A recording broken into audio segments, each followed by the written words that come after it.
بەرەزان بۆ قسەکردن لەسەر دۆخی ڕۆژاوای کوردستان بۆی بزانین لە ڕۆژاوای کوردستان دوایین پێشاتەکان چییە؟ ئایا هیچ بڕیارێک بۆ ئاگربەستی نوێ لە ئارادایە؟ هیچ هەوڵێکی نێودەوڵەتی هەیە؟ وڵاتان کۆمەڵگەی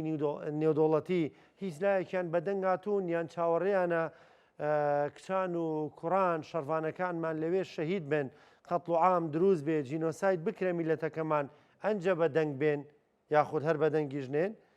گفتوگۆ دەکەین لەگەڵ بەڕێز ساڵح موسلیم هاوسەرۆکی پێدا لە قامیشلەوە لەگەڵمانە.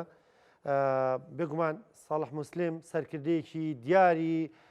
کورد و تایبەت ڕۆژاوای کوردستانە کە لە سەرەتاکانی دەستپێکی خەباتەوە و خۆی لە نێو خەباتدایە قوربانی داوە. بەڕێز ساڵح موسلیم سڵاوت لێ بێم کاتت باش سپاس دەکەم. سپاس بۆ بەشداریکردنت لەگەڵمان، تۆ بەخێر هاتی بۆ بەرنامەکەمان بۆ بەشداریکردنت لەگەڵمان. ڕەوشی ڕۆژاوای کوردستان و شارە کوردیەکان ناوچە کوردنشینەکان چۆنە؟ ڕەوش لەوێ چییە؟ بله سڵاوڕێز ji bo wan ji bo temaşevanên wan ji bo tevayî gelê me Kurdistanê taybetî jî gelê me Slêmanî û Helepçe û tevayî başûr ê Zafo ê Hewlêrê destpasî jî ji bo wan dikin ji bo piştgirê wan û hatinê vê dere û tevayî gelê Kurd jî em silav dikin ku piştgirê xwe hetana ji me re kirî. Tevayî rayedarên başûrê Kurdistanê dixwaze kak wafir bê dixwaze êdîn bin gişkên jî bi me re bûne alîkar em gelekî spasdarê wan. Rewşê me vê dere jî hûn jî dişopînin vê guman yanî agirbesek çêbû îro di rojan agirbesa 15 rojan dirêj kirin lê hema heta na pabendî nebûye heta na cîvcî taybetî jî ji êvarîn de li Kobanê şer gelekî giran e li êlê başûrê Rojhilatê Kobanê wekî dîn li alî Cezîrê li êlê Çelawa li alî derê dîn yanî agirbes hatê kirin lê hema bo çetana bi agirbesê herêna pir pêva neyê dayîne. Ji ber wî avî jî pevçûn çêdibe ême jî mecbûr dibin ji bo parastinê rewa berxwe din lamber wana şer dikin. Yani şer bi nav hatê agirbes çêbûyê ama di pratîkê de li ser erdê heta nava êrişê xwe berdewam dikin nesekiniye û ahane tewra xerab jî li Kobanê ji dû da ew êrîşana nesekiniye û balafirê Tirkan jî dest pê kirin lene gundê me xistine û cî kulî şer dibe. Yani Tirkî jî di nav de ye. Mora jî gelê Kurdistanê baş zanibe. باشە. بەڕێز ساڵح موسلیم ئەمە چه ئاگربەستێکە کە ئەوان بەردەوام هێرش دەکەن ئەگەر شەڕوانان نەبێ ئەگەر بەرخودانی شەڕوانان نەبێ ئەوان هێرش دەکەن دەیانوێ ناوچەکان داگیر بکەن ئەمە چه ئاگربەستێکە؟ بله نها بەرامبەیە پاشت زانەبم yani ê Kobanê wek bibû sembolekê ji bo berxwedanê em tevî serkeftina Kobanê yanzdemîn salvegera xwe ye em li tevayî gelê Kurd jî pîroz dikin berxwedana Kobanê ewna dixwazin waya tolê xwe hildînin yani ew mentalîtê ew hişmendî hene ku li Kobanê hat neşkênandin çûne Idlibê îro jî gîştine Şamê weku te jî anî ziman cil û bergê xwe guherîne bi hawakî dîn dixwazin êriş bikin di nêv hikûmetê Şamê de vana dixwazin tolê xwe helînin. Ji ber wî awî jî medî ev peymanê wana ku pê re çêbûne kok li cemana ne tiştekin yani li wexta Şêh Masûd Eşrefî jî ev peyman hebû ka yekê Nîsanê bin pê kirin xeder kirin bê ku bipirsin me hewdî carekê êriş kirin ji wir de hetana bû 4 jarne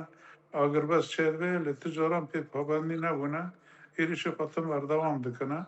û hetana jî ji xwe li ser Kobanê û Cezîrê jî tevî ku agirbesê tim ew dikine yani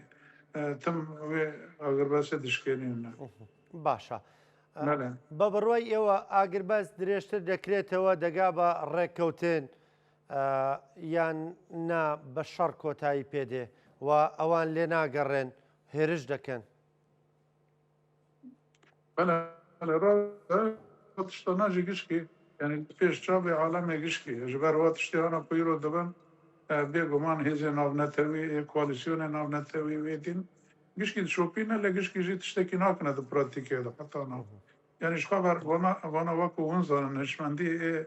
داعشنا هتشنا كوتشنا وانا كل كسي ناكن وانا بس نبي ام خدا ناس كنا قدين كسي ناس ناكن وحتى خدا جناس ناكن يعني جبركو اگر بس شيء ويسوزك دونا انتي ساجي سوزك خبن بيدكم باشە بەرە ساڵح مسلم کۆمەڵگەی نێودوڵەتی ئەمریکا و هاوپەیمانەکانی هەسەدا بۆ وا دەردەکەی پشتیان لە کورد کردبێ ئەمە خیانەتە یان دەوترێ داوایان لە هێزەکانی سوود لە هەسەدە کردووە کە شەڕی حەشدی شعبی بکەن ئایا ئەمە ڕاستە داوایەکی وایان کردووە وەڕەت کرابێتەوە انا تشتي وانا راس نا تقول اوي سبيكولاسيونا هاتا قلتن بس تشتكي دراسي ده ما فرسي تشتكي وها نبويه لا تشتي انا كشبيرة ورم خرابترن يعني باشە کۆمەڵگەی نێودوڵەتی بۆ پشتی لە کورد کرد بە بڕواییەوە نا نكرم غير يعني مثلا برجماندي تيدا انا بحث كر كواليسيون نافنتوي وياج 2015 دا تكلي ما بيرا هي وورقص الشرجي ما بهاورا كر لهم بري وجياديانا لهم بري تيروريستان لهم بري داعش لأما التجارة نقطن أما وابا باريزم ماجي تجارة جوانا نقص ما بباريزم إما ما بشتي خواه بقالي خواه خوين دكن يعني إياني كو جدار بادا بخازه تبا باريزه يعني بخازه بتر واري كار بيش دولتان ويجانا شرط خواه سياسي لسرط فرض بكن يعني جبي تشتي قبول ناكن يعني أم دخازن بإرادة قالي خواه حركات بكن قالي ماجي ما شاء الله من دبينا لحد شهر بارشي كردستان الدياسبورا بيشكي بمرة هي زمان مازن واه يعني فكر دكن أوجي بلكي بلانه وانا أنا وام تشتكو هنا محصبا جيد كان كونسبت وان برفرايا نجبو رجابتنا جبو تبعي كردانا يعني نا لفي ذرا كوتشيشكي كيما لواز بخينا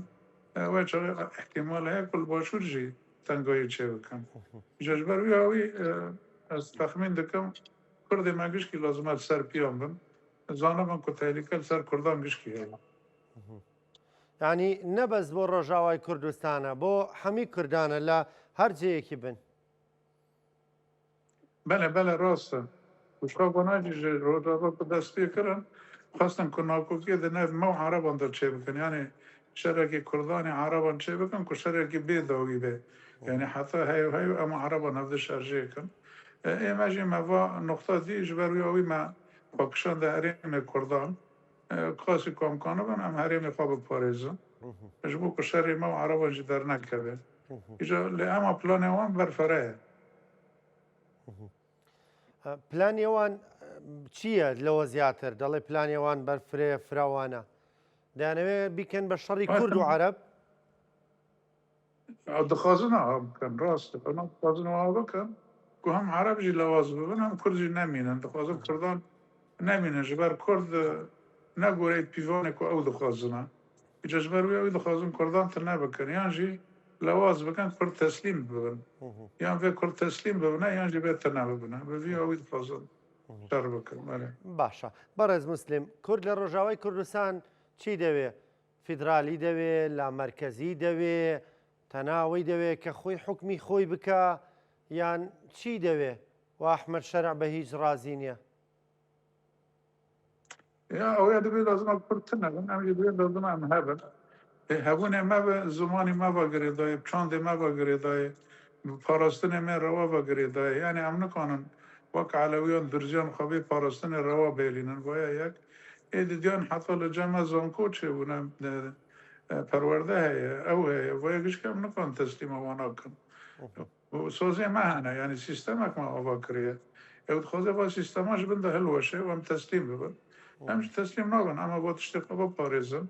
تشتكي مع حطونا بدا سوستي زمانة فرورده پاراستنی روایه اما خواب پارستن حطانی داوی باشە بەڕێز ساڵح مسلم ناونیشانی هێزەکانی سووریای دیموکرات وەکو خۆی ماوە یان هەڵوەشایە ئەو ناوە نەماوە لەژێر ناوی تردانە نه تدی برای چاک و چه بود یه تگه بود یه پژه بود و پیش او چاک و عرب کت نتب برفره بود بود یه زن سوریا دموکراتیک حتی نه یه زن سوریا دموکراتیک یعنی حتی نه عرب هن الکلا که مشار دکن آشوری هن سریانی هن ایدین هن پیکاتی هن وانا گوش کن این حتی نه نافی خوا نگویرنه اما نافی خوا بگویرن او مجاره که وان واگری دایه دم پیش مدا دکه چه بگویرن او ایشه وانا لی اما اجماع مهم یعنی وقت سیاست مدار پاراستن می روا هبه پاراستن روا جوله رو نبه ام وید خواستم نافی خواهد به برو به باشە بڕیاری ئێوە ئەوەیە کە بەرخودان بەردەوام بێ و تا چەندە هاوکار لەگەڵ بەرخودان لە ڕۆژاوایە خەبات لە ڕۆژاوایە خەڵک پێویستە لەسەر شەقامەکان بن دەنگی خۆیان بگەێنن ئایا ئەمە هیچ پشتیوانیەکی ئێوە دەکا خەڵک خۆپشاندان بکەن هیچ پشتیوانیەکی بۆ ئێوە ینی هیچ هێزێک بێەوە دەبەخشێ هیچ کاریگەریەکی دەبێ بله گل کلش که سرپیانه و لندر به درجه لسرپیانه یعنی بازار روجاوا گش که سرپیانه و برامون زانه بنجه گل کوبانی حتی نه دبار پس دور پیش کرنه تیو برچه بی الکتریک بی آف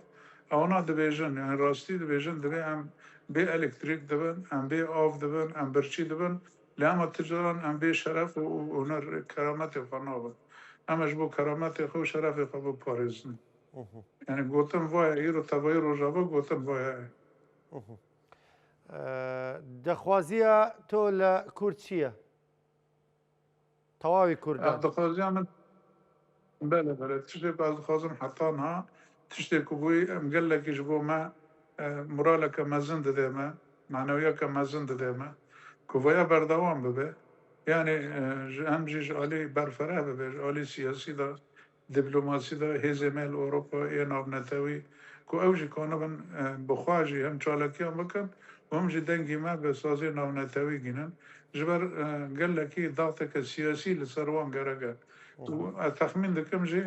tiştê ku heta nabûyî hîştina ku gelek gotinê xwe axaftinê xwe biguêrin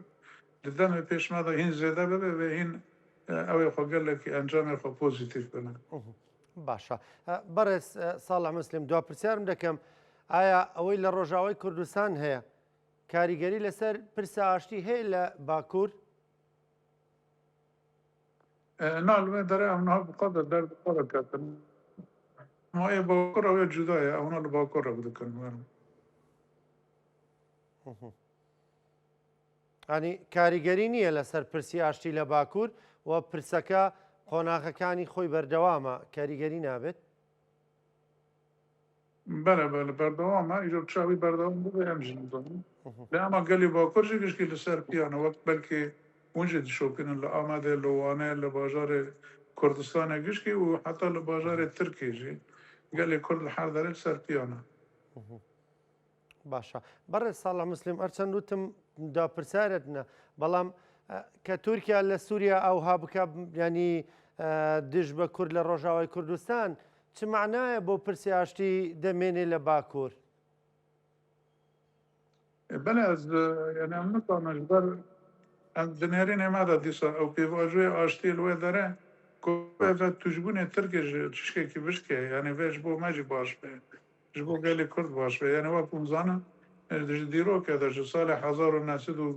1923 de hetana Tirkiye tim dijmenê Kurdan kiriye ne Kurdê cem xwe Kurdê derva ê Rojava jî ê Başûr jî ê Rojhilat jî dijmanî gişkên re kiriye îja ku ya çareseriyak çê bibe ez texmîn dikim vê faydê xwe li gişkên hebe سپاس دەکەم زۆر بەڕێز کاک ساڵح مسلم سپاس کە لە خامیشتەوە لەگەڵمان بووی بە هیوای سەربەرزی و سەرفرازی و هێز و ئیرادە بۆ خوشک و براکانمان لە ڕۆژاوای کوردستان زۆر سپاس دەکەم کە لەگەڵمان بووی وەڵامی پرسیارەکانت داینەوە زۆر سپاس دەست خۆش